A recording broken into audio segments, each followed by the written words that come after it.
Deathtrap, a thriller in 2 acts. 1 set, 5 characters. A juicy murder in Act 1. Unexpected developments in Act 2. Sound construction, good dialogue, laughter in the right places. Highly commercial. Why, that's wonderful, darling. I'm so happy for you. Well, for both of us. Happy? Why on earth happy? But it's yours, isn't it? The idea you had in August? The idea I had in August has gone by the way the idea I had in June, and the idea I had in whenever it was before that. In the fireplace, up the chimney, and out over Fairfield County. Pollution in its most grisly form. This arrived in the mail this morning, the property of one Clifford Anderson. He was one of the twerps who attended my son. Dear Mr. Brule, I hope you don't mind my sending you my play, which I finished typing at 2 o'clock this morning. Since I couldn't have written it without the inspiration of your own works and the guidance and encouragement you gave me last summer, I thought it only fitting that you should be the first person to read it. If you find it 1/10 as interesting as any of your own works, I shall consider my time well spent and the fee for the seminar more than adequately recompensed. That's nice. No, it isn't. It's fulsome. Please excuse the carbon copy. The local Xerox was on the fritz, and I couldn't bear the thought of waiting another few days before sending my firstborn child off to its spiritual father. My italics, his emetics. I hope you'll call or write as soon as you've finished reading this, and let me know whether you think it's worthy of submitting to, etc., etc. Son of a bitch even types well. I think I remember him. Enormously obese. Glandular condition. 400 pounds. I wonder how he got my address. From the university? Probably. Is it really that good? His first play? It can't miss. A gifted director couldn't even hurt it. It'll run for years. The stock and amateur rights alone will feed and clothe generations of Anderson. It could easily be opened up for a movie. George C. Scott or Michael Caine. Oh, I love him. Damn thing is perfect. I should think that you'd be proud that one of your students wrote a saleable play. For the first time in 11 years of marriage, darling, drop dead. My goodness. I'm green with envy. I'd like to beat the wretch over the head with that mace there and bury him in a 400-pound hole somewhere. Submit the thing under my own name to Harold Prince or David Merritt. That's the best idea I've had in ages. Oh, my poor Sidney. I mean, what's the point of owning a mace if you're not going to use it now and then? You will get an idea of your own any day now, and it will turn into a better play than that one. Don't bet on it. Not that you have anything to bet with. We are doing very nicely in that department. Not one creditor beating at our door. Yes, but for how long? I've just about cleaned you out by now, haven't I? We've cleaned me out, and it has been a joy and a delight every bit of the way. Your next play will just have to be a terrific smash. Thanks. That's just what I need. An easing of the pressure. Why don't you call it to Merrick's attention? Maybe you could get a commission of some kind. A finder's fee, you mean? If that's what it's called, yes. Oh, the great and glorious 1%. Maybe 1.5%. Or better yet, why don't you produce it yourself? You've been involved in enough productions to know how to do it, and Might be a beneficial change of pace. Darling, I might be devious and underhanded enough to be a successful murderer, but not, I think, a Broadway producer. One mustn't overestimate one's talents. Collaborate with him.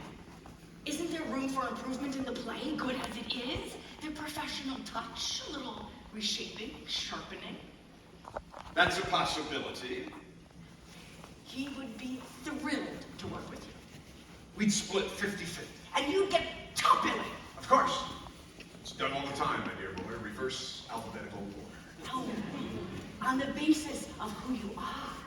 Sidney Four Flops Brule. Sidney, author of The Murder Game, Brule. Ah, yes, the murder game. I remember that one.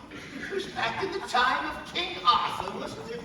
It was not quite that long ago. 18 years ago, love. 18 years, each one flying faster than the one before it. Nothing recedes like success. Ooh, well, that's a good one. We'll have to work that in somewhere. There's a has-been actor that can say it. Recedes, E-D-E. Is that right? Yes, you see, you would improve it. Give it the inimitable Sidney Brule flavor. Close in Boston. Call him now. Where does he live? In, Milford.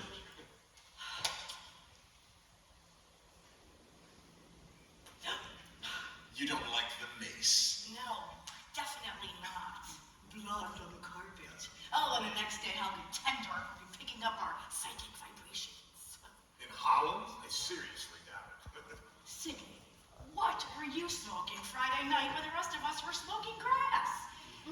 She's taken the McBain cottage for 6 months. Paul Wyman is doing a book with her. He impersonated her for 15 minutes. Oh, I thought he was finally coming out of the closet. You see what fine murderer you'd be? Helga Tendorf moves in practically on your doorstep, and you manage not to hear about it. It does give one pause. Indeed it should. Nan and Tom Weston had her over for dinner last week, and she told Tom about his backings and how he put money into silver, and his father's thing for tall women. She warned Nan that their au pair girl would be leaving, which she did 2 days later. Oh, and she found a set of keys Nan lost in 1969. They were under the clothes dryer. She's in the McBain cottage. Right over yonder. Picking up our blips on her radar this minute, most likely. Well, it seems Mr. Anderson has found himself a collaborator. Not that I believe in ESP, really. Well, police in Europe sure do. Well, that's not the reason that she's here. She's supposed to be resting from pointing at murderers. Wait a minute. The fat one didn't stay the whole week. His name was Quince. Anderson. I wonder if he was the one with the awful stab. Well, there is an easy way to find out. Yes. This could be a 3-hour kiki conversation.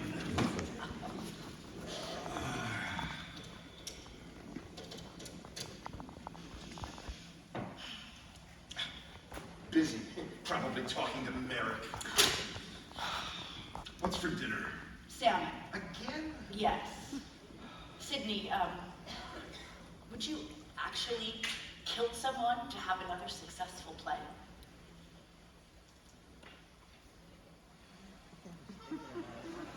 Oh, don't be silly. Of course I would. Spoken in jest, Miss Tendler. It's Mrs. She's divorced. Well, no wonder. Who could stay married to a woman with ESP? Well, don't fix me with that basilisk stare of yours. Whatever a basilisk happens to be. Wouldn't you love to go to Sardi's again? Secure in the knowledge that we wouldn't be seated in the kitchen? Do you have any idea how much a play like this would net its author in today's market?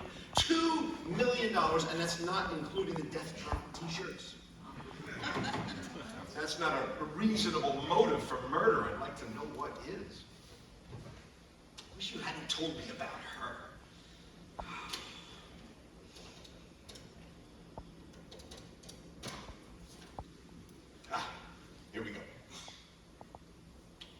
this Clifford Anderson? Sidney Rule.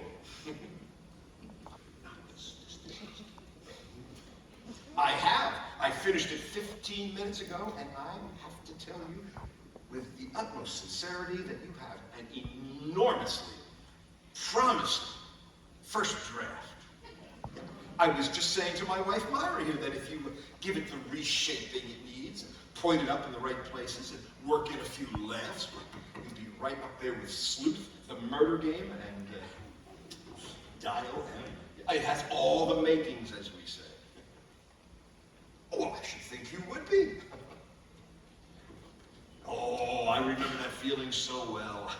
I thought The Murder Game was finished the first time around, and then someone with more experience in the theater took it in hand and improved it immensely. I don't mind admitting that. George S. Kaufman. But he wouldn't take credit for it, though God knows I begged him to, because he was deeply in debt and didn't want his creditors to know that he had a share of the royalties. But look, I could be completely wrong about all of this. What sort of reaction have you had from other people? Oh. No one at all. Well, that's very flattering. Certainly someone else has read it, a friend, your wife, one of the dwarfs, people at the seminar. Oh, I see. Well, that sounds ideal. Complete isolation. All you have to do is check the thermostat, water the plants. I'm surprised you've only written one play since July. I would have tossed off 3 or 4 by now. Oh, I am. A marvelous thriller. It's about a woman with ESP. Based on Helga Tendorf, the famous Dutch psychic. She's a neighbor of mine.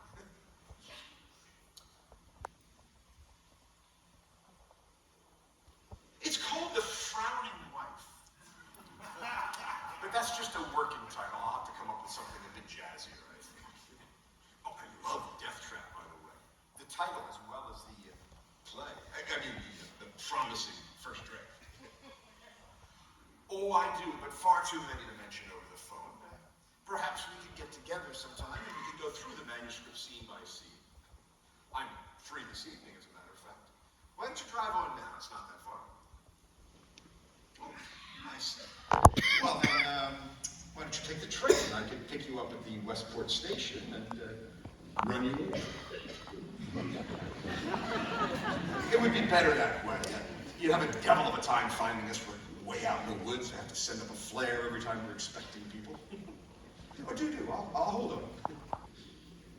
His car's in the shop for repairs. And he's house sitting for a couple who's in Europe, unmarried. Do you think he'll be open to the idea of collaborating? Yes, I think he might.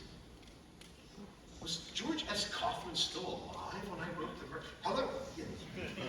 No, that's a bit early. When's the next one? No, that's too late. All right, let's make it the 7:29. All right. Yes, and there's an 11:00 something out of New York that I am sure stops in Milford, so you'll have absolutely no trouble at all getting your way back home. Yes. Oh, and could you bring the original copy, please? Yeah, these carbon copies are a bit hard on these weary old eyes. All right, very good. I'll see you at 7:29. Oh, and Terrence. Do you mind if I call you Terrence? Why? Oh, God. Oh, sorry. Clifford. Clifford. I may be a bit late, Clifford. I have a couple of errands to run, but you just wait there at the station, and I'll be by eventually to pick you up. A navy blue Mercedes. Right. Goodbye. I think he's the one without any obvious defects. What errands do you have to run? But didn't you say something about library books and picking them up or dropping them off? No, I didn't. I thought you did. The Xerox machine has been fixed. But he decided to wait another day or two in case I had any small suggestions to make. No one else has read it. No one else even knows that he's working on it. And no one will see you picking him up. The thought did cross my mind. so in the habit of planning crimes on paper. Why did you tell him to bring the original copy? Oh, well, you heard me. Those carbons are a strain. We should have a couple of copies to work off of anyway. I don't want him leaning over my shoulder for 2 hours, exhaling cheeseburger.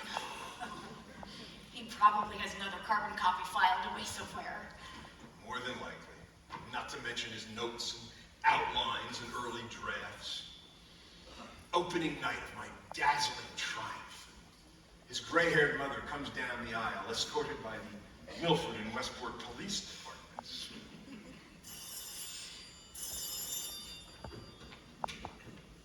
Hello? Oh, Lottie!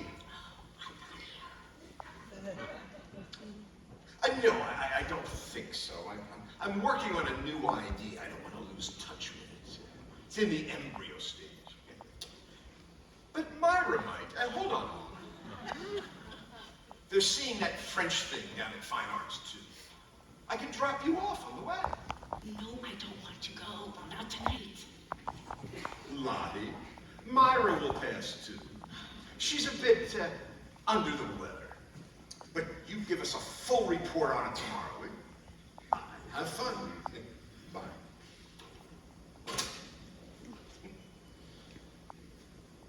You don't have to stand guard over me. I only kill when the moon is full. Why did you lie just now? Why didn't you tell her someone was coming over to see you? Is it their business? I don't know why I lied. I'm a liar. And the moon was full last night, except for a small sliver down near the bottom. Really? Then I shall have to exercise massive self-control and remind myself of that other carbon, which almost certainly exists.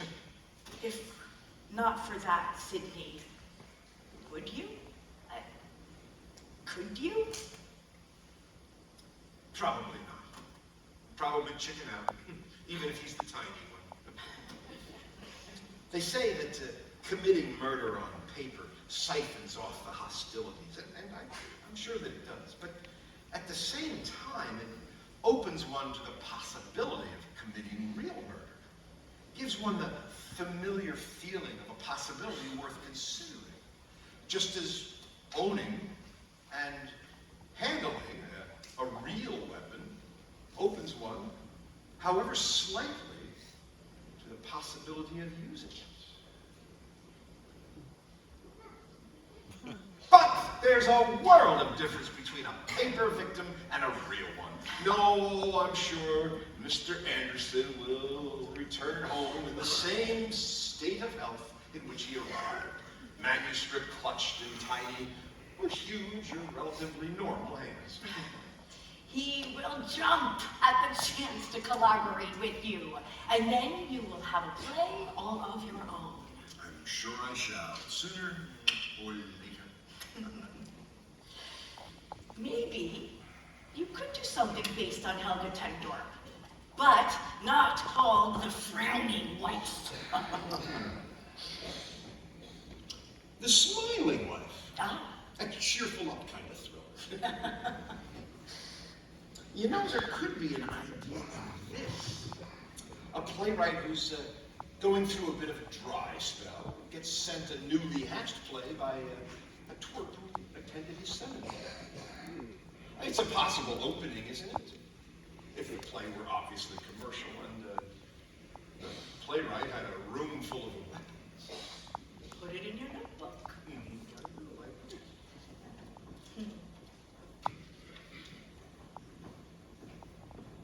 Pity he's got the title Deathtrap.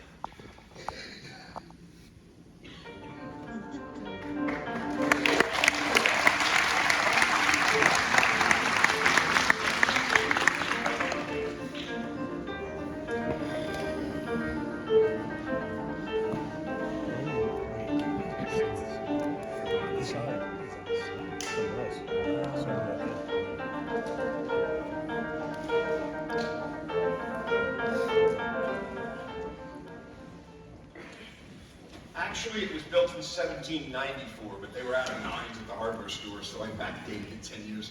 It's a beautiful house. Historical Society had kittens. Hello. Oh, Clifford Anderson, my wife. Well, hello, it's a pleasure to meet you. Come in. I was beginning to worry.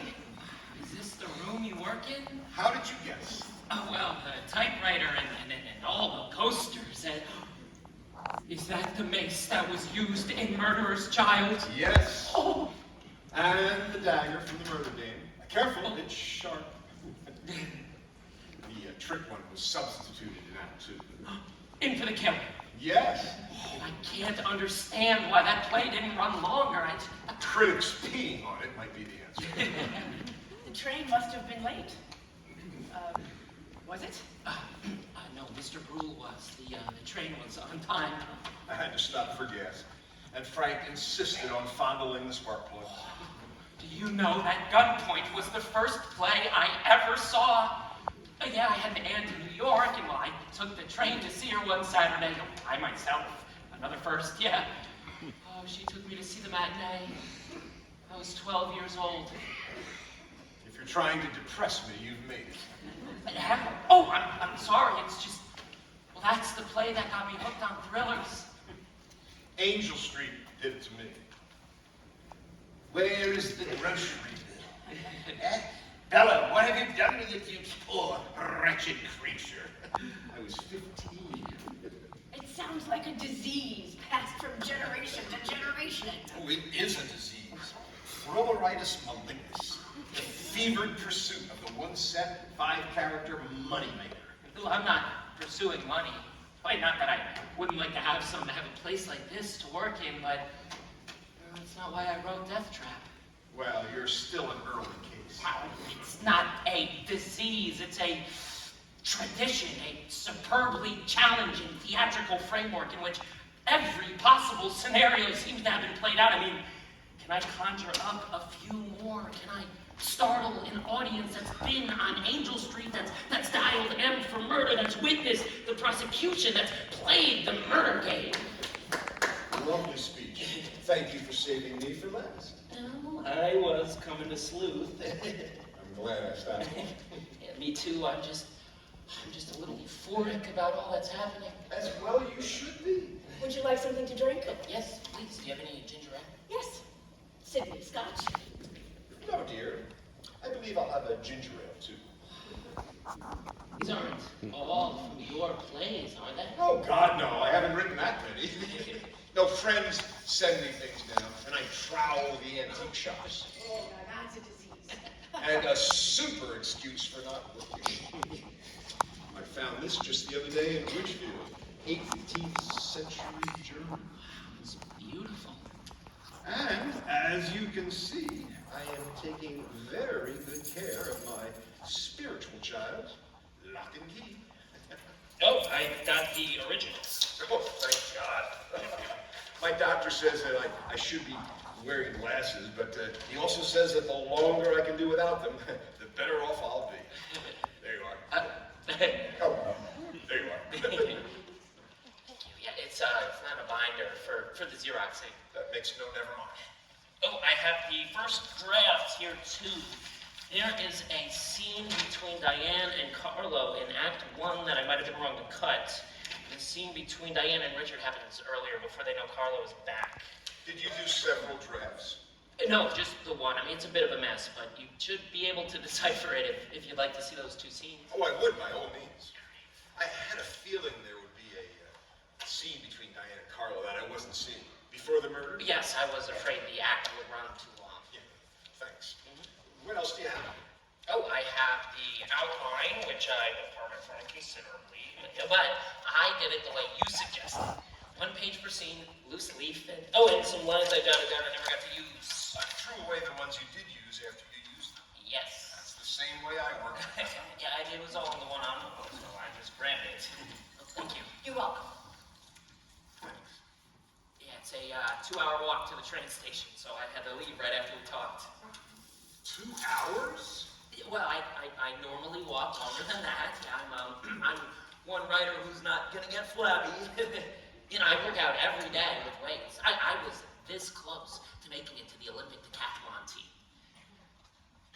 Really? Well, this close. I'll be careful not to argue with you. I was on the Olympic sloth team. Gold medal. Could fall asleep in any position.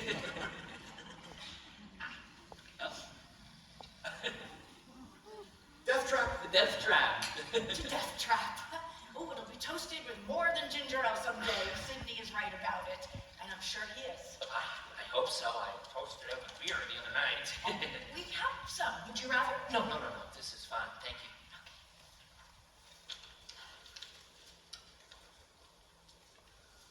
Are you planning to stay in here? Yes. Maybe I overdid it with the set description with the exact location of every piece of furniture. Set description. I don't remember anything wrong with it. No, this is perfect. Couldn't be better. You certainly type beautifully. Electric? No, I can't see electric typewriters. I mean, if there's a power failure, you can't work. That's the whole point in owning one. No, the real trouble that I find, at least with Zenobia here, is that you can only make one decent carbon. The second carbon is so muddy that it's almost illegible. But you don't seem to have Mr. that. Henderson, Sydney has some wonderful ideas for improving your play. I'm sure he does. I'm looking forward to hearing them.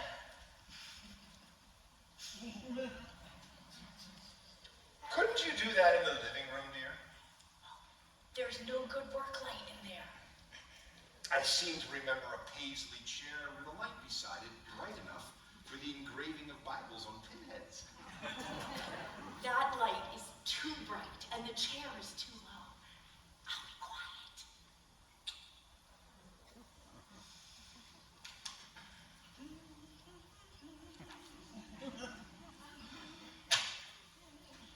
Darling. This is Clifford's first play, and I am the first person to read it. I think that he would prefer our discussions to be private. Wouldn't you? Don't be embarrassed to say so. No, I don't mind Mrs. Rule being here. In fact, I kind of like it. It makes me feel less like I've been summoned to the principal's office. I'm sorry if I awe you.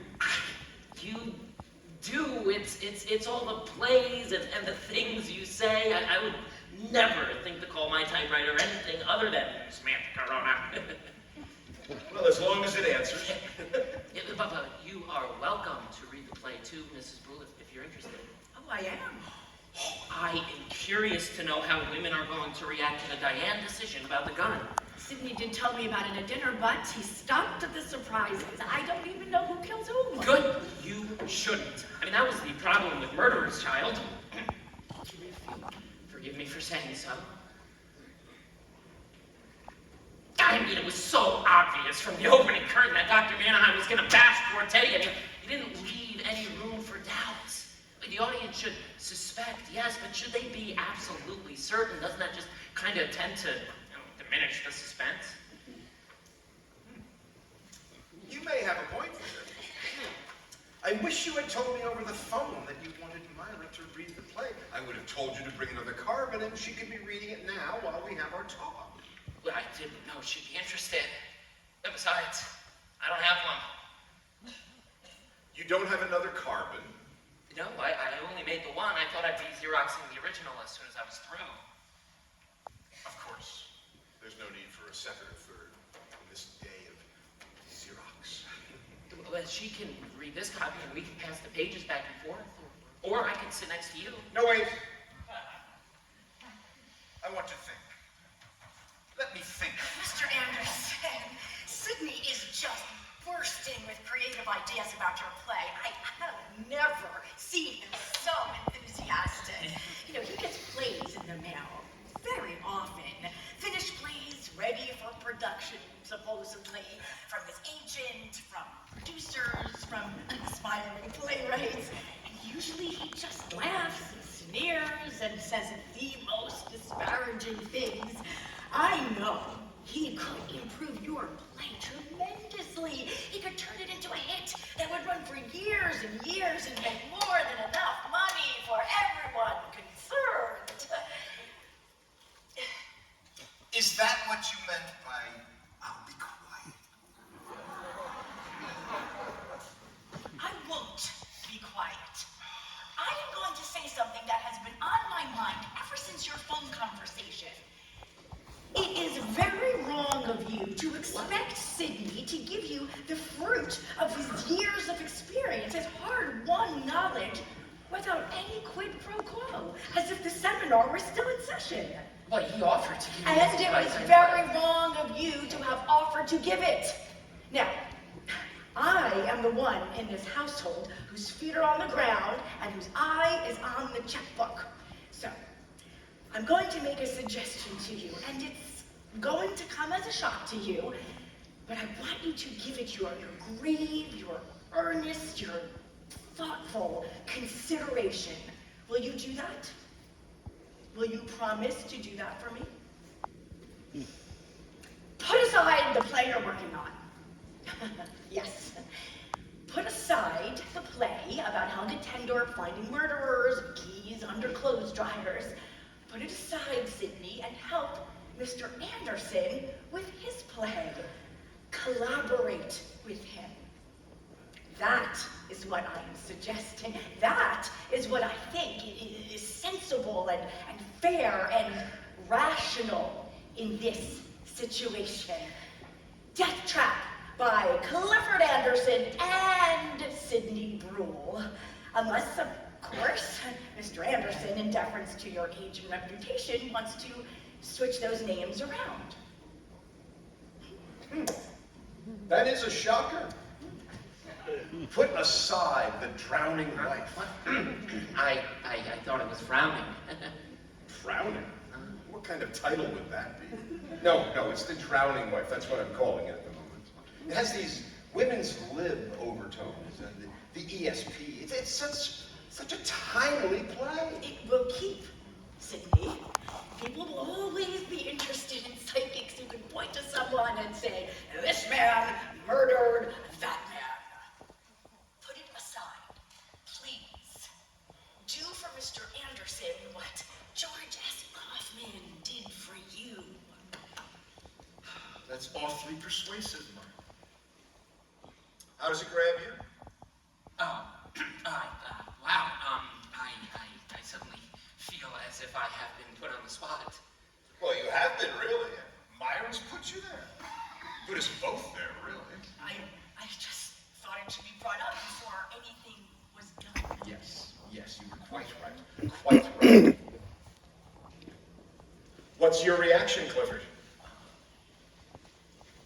Well, first of all, I am overwhelmed, really honored and staggered that Sidney Brule would even consider putting aside one of his own plays to help me work on mine. I mean, there I was, sitting in the theater when I was 12 years old. Who would have thought I would be standing We here? get the gist of this passage.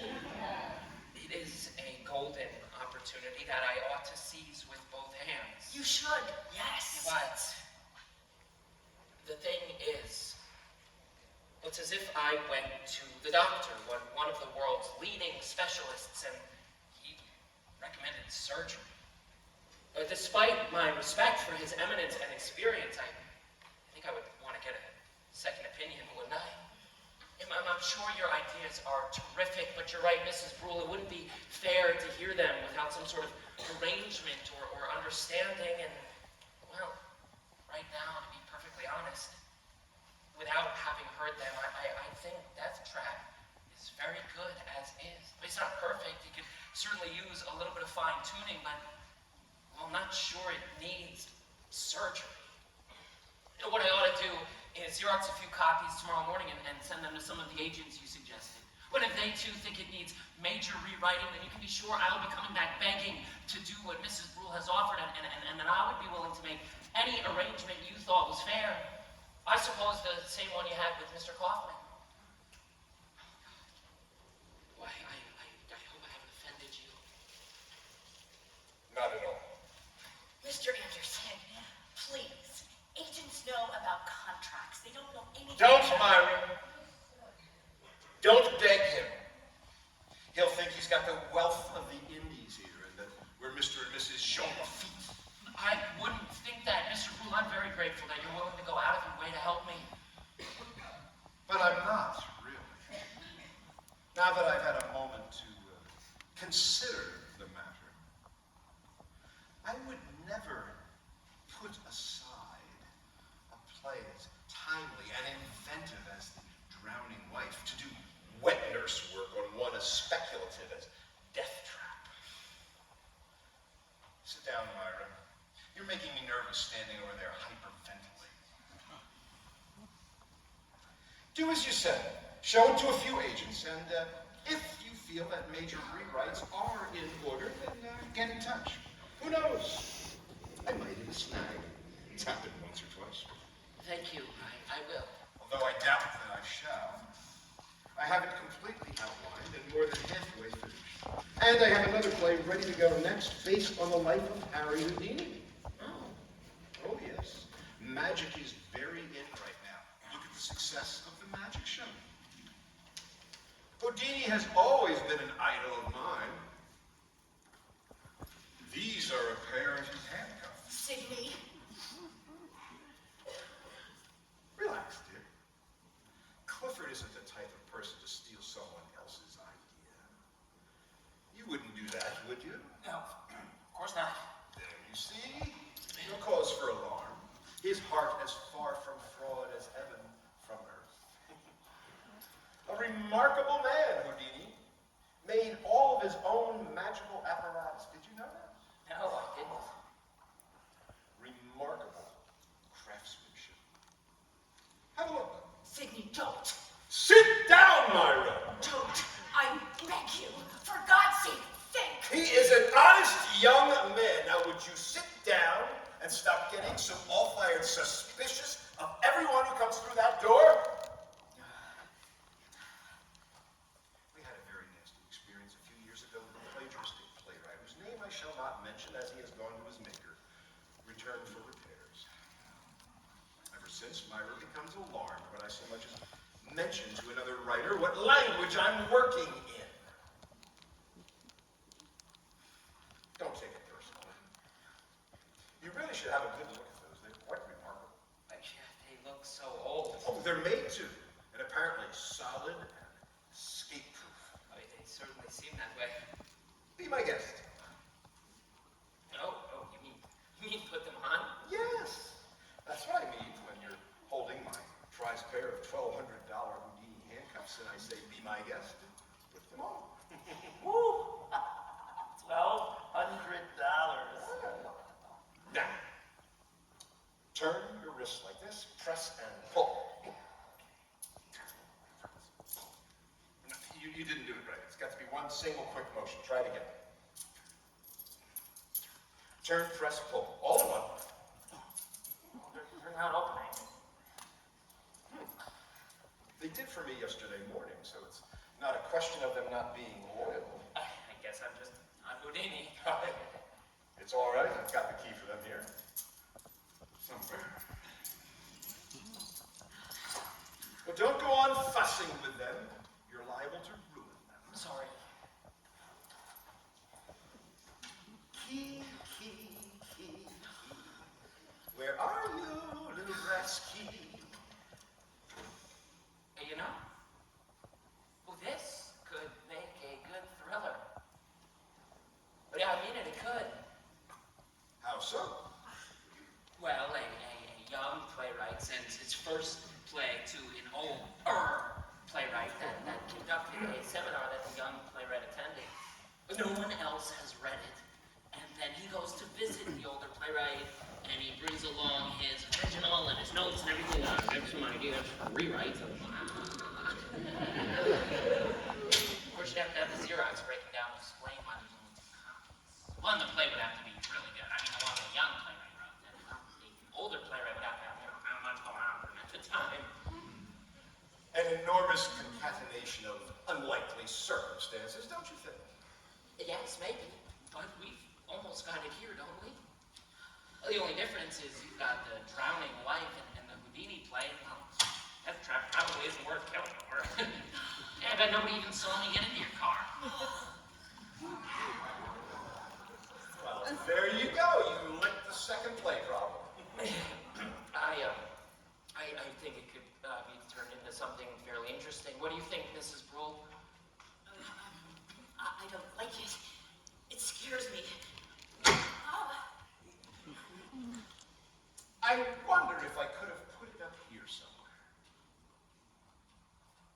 I forgot to mention I should be getting a phone call any minute now. A girl is supposed to visit me at 8:30. That's about what it is now, isn't it? And I didn't get a chance to reach her before I left, so I left a note on the hallway mirror explaining where I was and giving her this number so she can call and find out what train I'll be taking back, so she can pick me up at the station. 1-2 hour walk a day is enough for me, so I hope you find that key or you're gonna have to hold the phone. How is she going to get in to read the notes?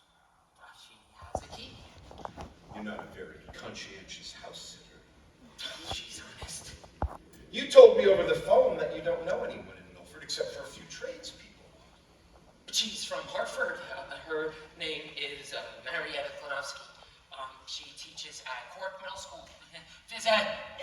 Where did you get the number? It's not listed. Well, they gave it to me over at the university. I'm friendly with Mrs. Beecham over Beecham? there. Short, a red-haired lady with the eye shade. I hope she gave you the right number. I had it changed a few weeks back. We had an obscene caller that was boring us. I didn't notify old U of Con. What number did you leave for Miss Klanowski? I don't remember. 226-3049 or 226-5457. The first one, 3049. The new one! I must have notified the university and clean forgot about it. How strange and how untypical of me. Could you go on looking for that key, please? Certainly. My heart won't take it. We'll take what, Myra? My finding the key?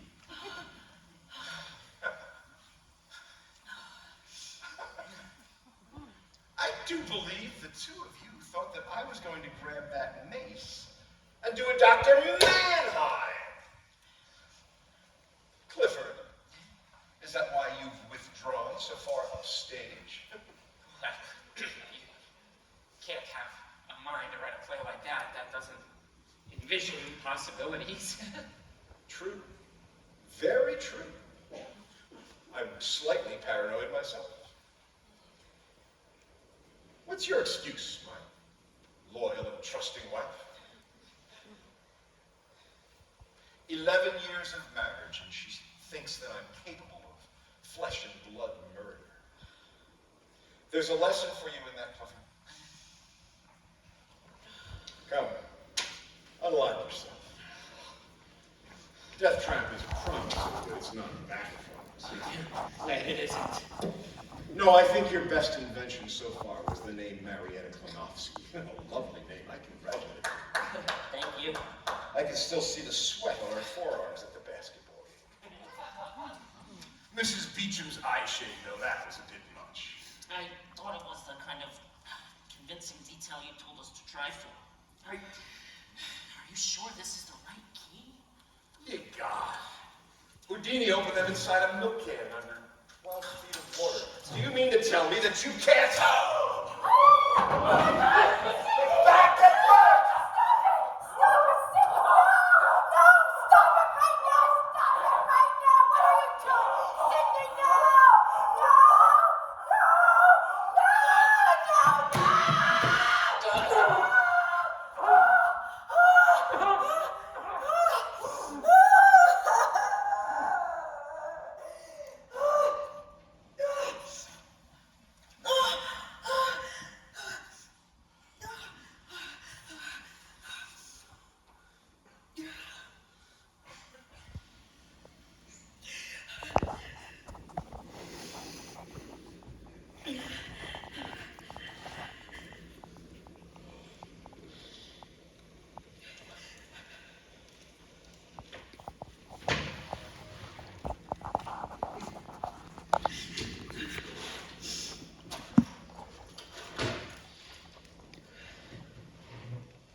Your heart seems to have taken it.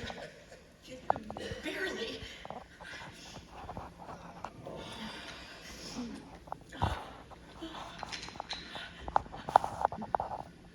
We'll give it a rest for a while in the Riviera after the opening. Oh, we'll get a housekeeper too, so you can take it easy. I want a new car too. A goddamn Rolls. We'll be in prison. A young would-be playwright walks away from his house-sitting job. The police won't even bother to yawn. Without his clothes and his typewriter? Why not? Who can figure young people these days? Especially would-be writers. Maybe he realized he wouldn't be. Went off to preach ecology or join the Reverend Sun Myung Moon. Who knows? His house might get broken into. Little Miss Smith Corona gets stolen. What are you going to do with him? Bury him. Behind the garage. No. In the vegetable patch. Easier digging. Take yourself a brandy or something.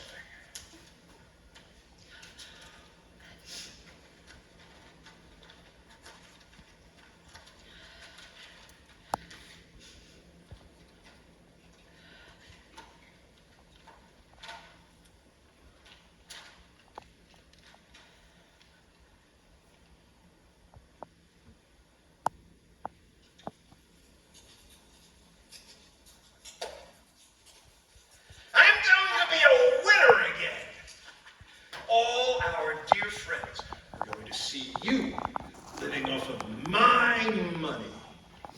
Picture your confusion.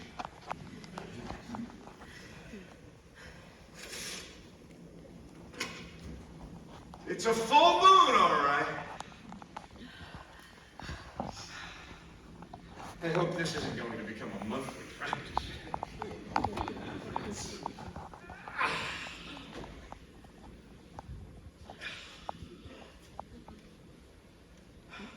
Would you mind helping me carry him?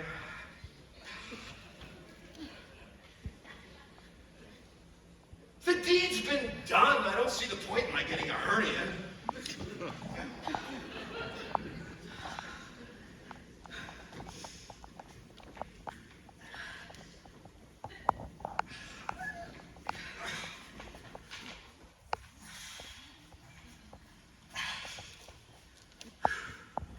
Thank God he wasn't a fat one.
Make mine a double. I've got myself a bit of a chill.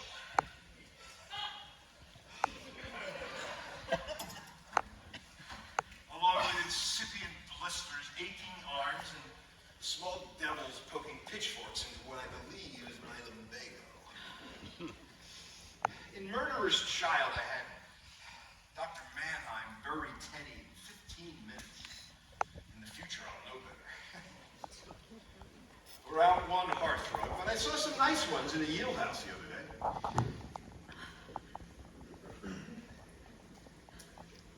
I have a feeling you're about to deliver a speech. Would you mind waiting until I've poured my own brandy and had a chance to sit down? had intended to. I've learned something in 11 years of melodrama. Ah, good girl.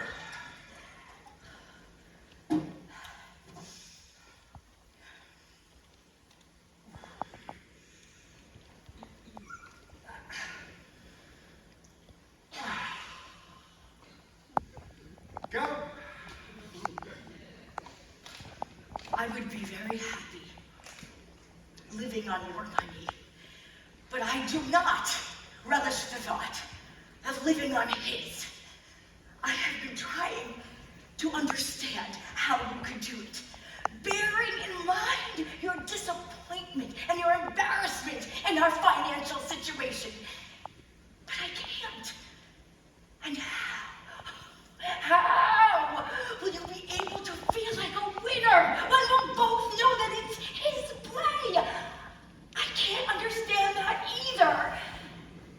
You're alien to me, Sydney, and it can't just be since 5 o'clock this afternoon.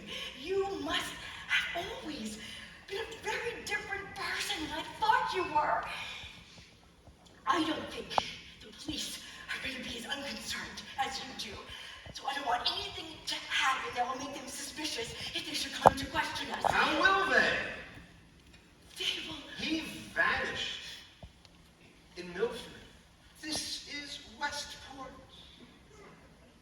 They will look into his past associations. He must have gotten your address from the university, even if he was lying about the phone number. If they come, I'll tell them that he wrote me a letter. A twerpy little letter asking for advice. And I answered it.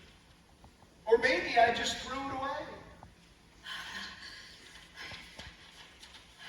In a month or so, if we haven't been arrested, I want you to leave. We'll get in arguments in people's living rooms. Oh, you can write them for us. Little tips about money or something. And then you'll move out. Oh, I wish you could take the vegetable patch with you. But since you can't, you will buy it from me as soon as the money starts rolling in. Before the trip to the Riviera and before the Rolls Royce, you will buy the vegetable patch, the house, and all 9.3 acres. We will get in touch with Buck Raymond or Maury Escher, and they will set a fair price. Darling, Oh, don't you come near me. You have had a shocking and painful experience.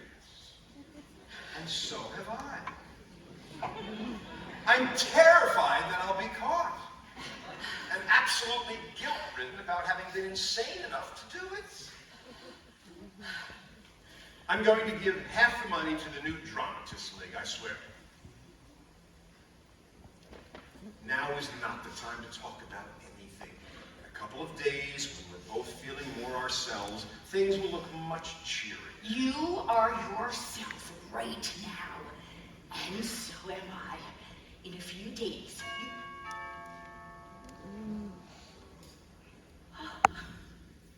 Go ahead. He wrote me a trophy letter, officer. Oh, It's probably Lottie and Ralph come to yammer about the movie. it's probably Helga Tendorf. Don't be silly. Lottie and Ralph, damn them. We've got to let them in. Can you face them? Maybe you should go upstairs. I'll tell them that you... No, I will stay right here and let you worry that I will fall apart. Coming! Who is it? I am your neighbor in the House of McBain.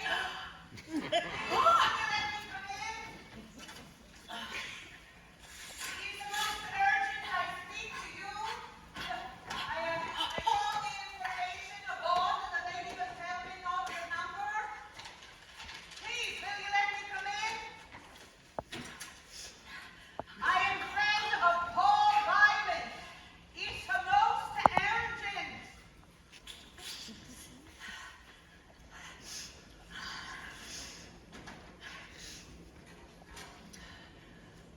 Come in.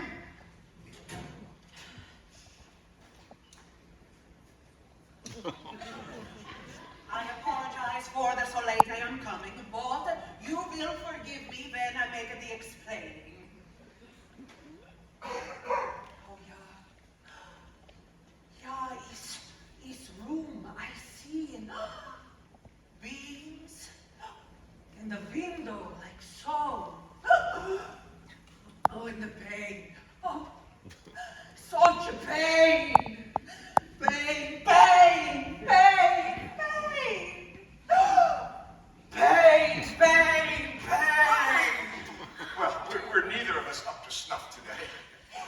I, just as I see them. Why do you keep such pain-covered things? They're antiques and souvenirs from plays. I'm a playwright. Oh, yeah, Sidney Bruch. Brule. That's what I said. Paul Wyman tell me they make a together book. My wife, Myra. How do you do? What gives you such a pain, dear lady? Oh, nothing. No, I'm fine, really. No. No, something you see pains you. Paul tell you of me, huh? I am a Helga Tenor. I am psychic. Yes, he did. As a matter of fact, we were For going to ask. hours now, I feel the pain from here and more than pain. Since 8:30, when begins the Merv Griffin show, I am on it next week. You will watch? Oh, yes, certainly. Make note of that, Myra. Thursday night. The amazing Kreskin also. What they want him for, I do not know. But I called the information, but the lady will tell me not your number. So I called Paul, but he is not at home. He is in place with the red walls and eating with the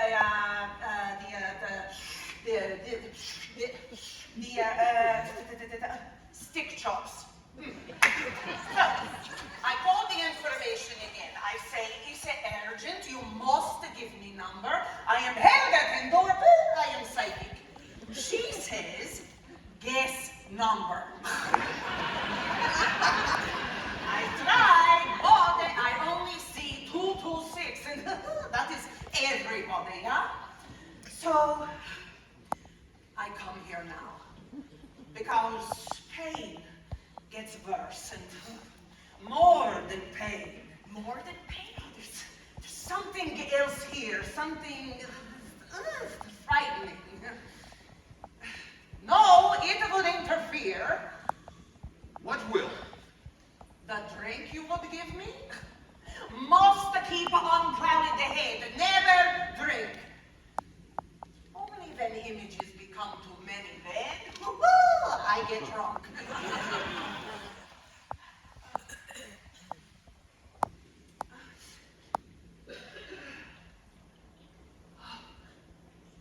Was used by a beautiful dark-haired woman, but only pretending. That's amazing. It's from the murder game, and it was used every night by a beautiful dark-haired actress. Will be used again by another woman, not in play, but because of play. Because of play, another woman will use this knife. You should put away these things. I will. Another month or so, I'll sell the whole collection. Getting tired of it anyway. Maybe too late. I do not like to make unhappy people, but I must speak when I see something, yeah? Well, I don't know, actually. You could keep quiet. I mean, aren't you supposed to be resting? You're not in your own country. Must speak. It's why God gives gift. There is danger here. Much danger to you and to you. Is death in this room is something that it invites death, it carries death. Death trap.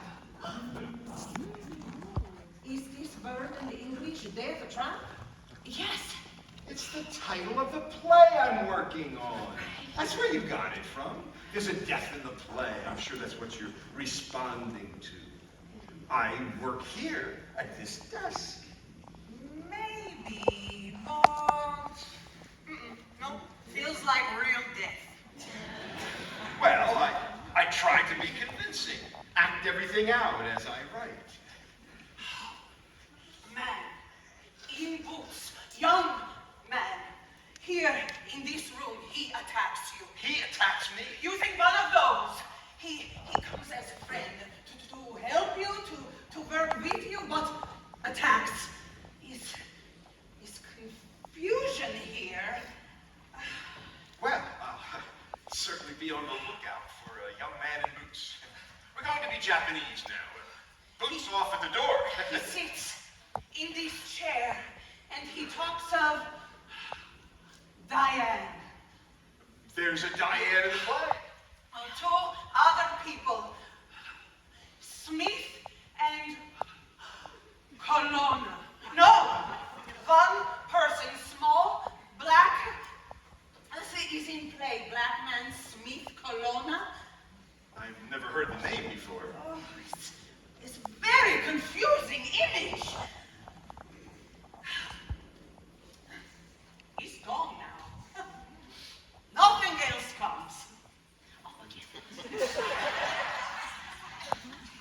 Well, that was an amazing demonstration, wasn't it? I mean, the way you picked up on the title of the play and the names, the dagger business, Diane, I think really awesome. Remember what else I tell you. Dagger will be used again by another woman because of play. Man in boots attacks you. Of these two things, I am certain. Everything else is confusing. Pain is less now, yeah? Yeah, I mean, there wasn't any. What a marvelous gift. I have to confess, I was skeptical of ESP, but you have shown me that it's genuine. Oh, yes. It's a genuine, but not always happy gift to be owner of. Have you always had it?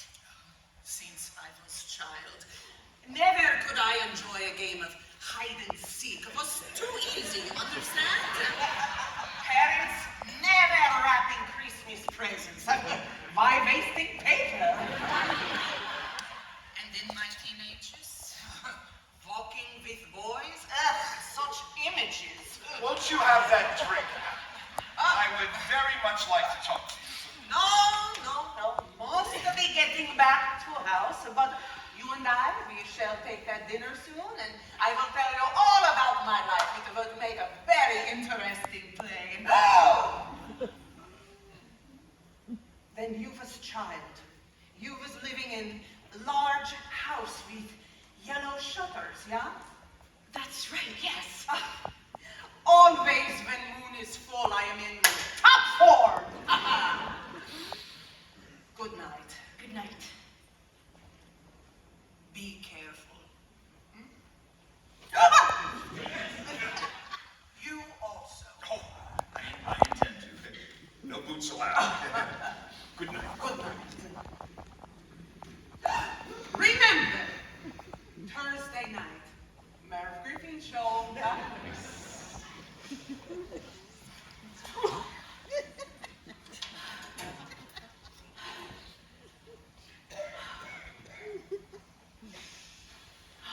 Well, if that's the best she can do, we have nothing to worry about. You're not afraid of the danger she saw? Not especially. We're going to be arrested. I don't see how. If the police come and they do bring her into it, what of it? She'll have them combing the tri-state area looking for a small black man with two spools of ribbon, one here, going through the mouth. She saw him sitting there. She heard him speaking. But she got the main point backwards. You'll see there's nothing to worry about. I'll boil that thing tomorrow, or I'll throw it away in the garbage, and that'll be the end of it. In a week or two, this whole thing will be behind us. I couldn't help myself. I saw that play going out into the world tomorrow, and him sitting there so young and so lucky. Don't decide yet on kicking the old boy out. And please, I beg of you, don't entertain any thoughts of using that dagger. Just a joke. Another one of her confused images, I'm sure. Though if we do get a housekeeper, I'll want her to have terrifically good references. Sell the collection. I should. I will. But not right away. It'll look too suspicious. Amazing, isn't it? 18 years, and Tanya's aura still permeates. Put that thing away somewhere.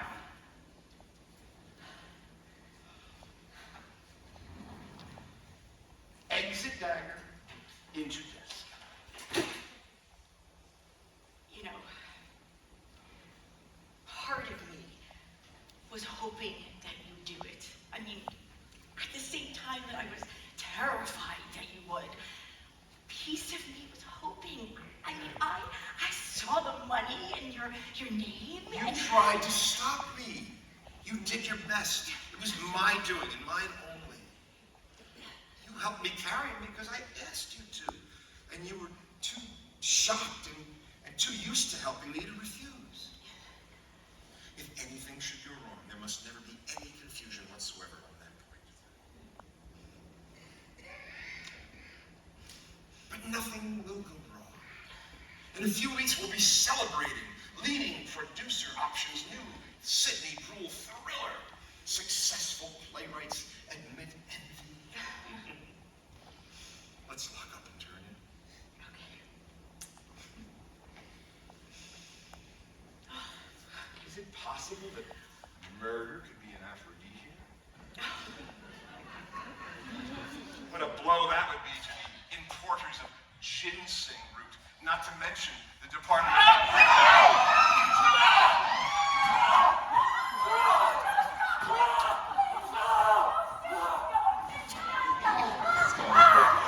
I tried to stop him. I did. I promise.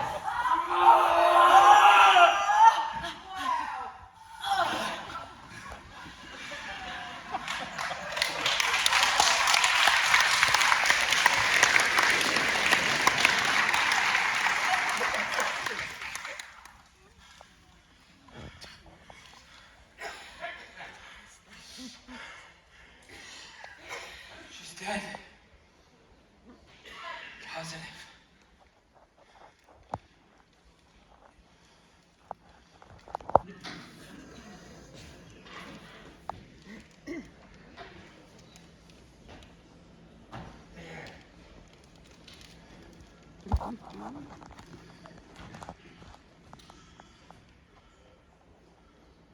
It worked.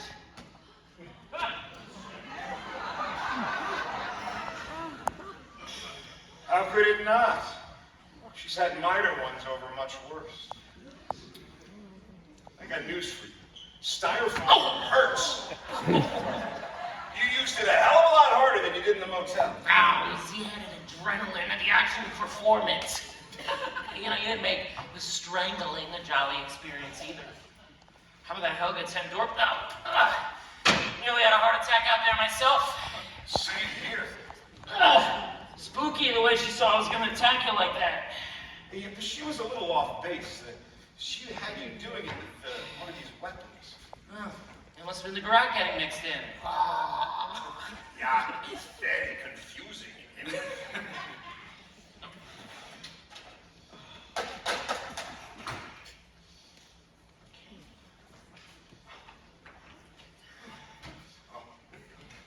Sorry, you noticed. Yeah, okay. You know, it's just as well she came. Now she'll be telling everybody that she felt the physical pain of the oncoming heart attack. Every little bit helps. I've been telling people for days now that Myra's been under the weather. Not that any supporting evidence was needed, really. All right, I better go get my things. Oh, no rush. I'm not going to call the doctor right away. We don't want them working any miracles of resuscitation, do we? Oh yeah, what if Helga ten Dorp comes back? I can't think why she would. The pain has stopped, hasn't it? Oh yeah, I thought of that. Oh, don't move around so much. You're shedding dirt. I bet you liked my exit dagger line. Was that for my benefit? Of course. I was going to suggest putting it away if she did. I was afraid that the prediction might make you feel uneasy. Oh, I had visions of you herring off into the woods and leaving me with a live wife and an imaginary corpse and no surefire can't miss thriller to justify the one to the other. I wouldn't have done that. Well, I wanted to relieve any possible anxiety. I don't know if I should burn these now. I think maybe it'll take too long. Why burn them at all? They're just old manuscripts. True. Or we could cut them up into pieces and use the backs for scraps. And that's so chintzy, though. The hell with it. I'll just say that I was cleaning out my files when the Grim Reaper attacked. You know, the closer you stick to the truth, the better off you'll be. Oh, you're a font of homey wisdom, Cliffy boy.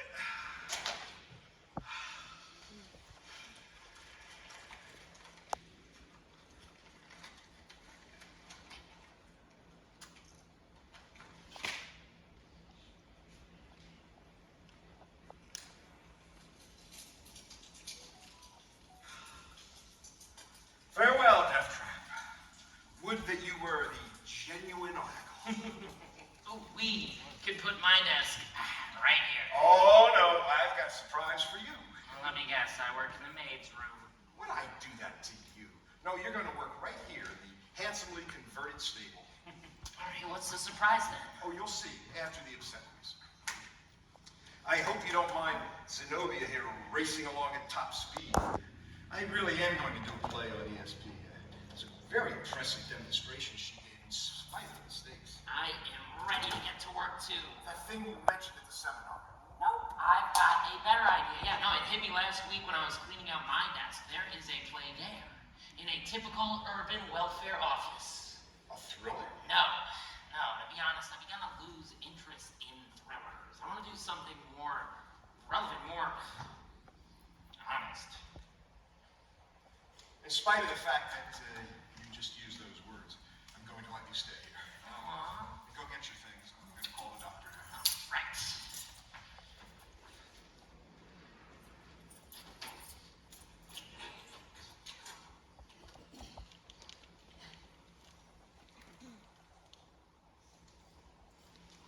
Is he there? Sidney Brule, B-R-U-H-L. Would you have him call me right away? It's urgent. My wife has just had a heart attack. I'm afraid there's no use in that. 226 3049. I left the weights for tomorrow at the typewriter. Oh, yes. Little Mr. Corona. That was funny, wasn't it? Is he on his way? Answering service. Oh, well, wouldn't you know? All right, see you later. Oh, how long do you think it'll be? Well, a couple of hours at least. I may have to go with her. I'm not sure. Well, ciao. Ciao. Oh, Cliff, the floor up there creaks badly, so do a quick wash up and get into bed and stay there. I'll buy that.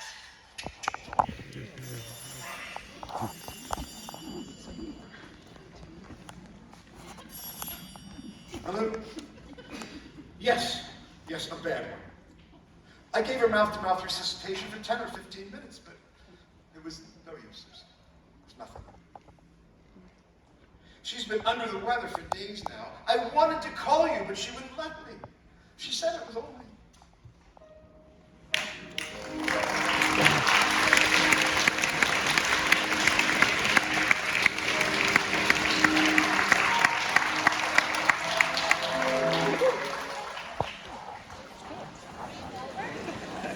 I did not see that coming. You know, he's totally channeling Richard Dreyfuss. Are you going? Oh,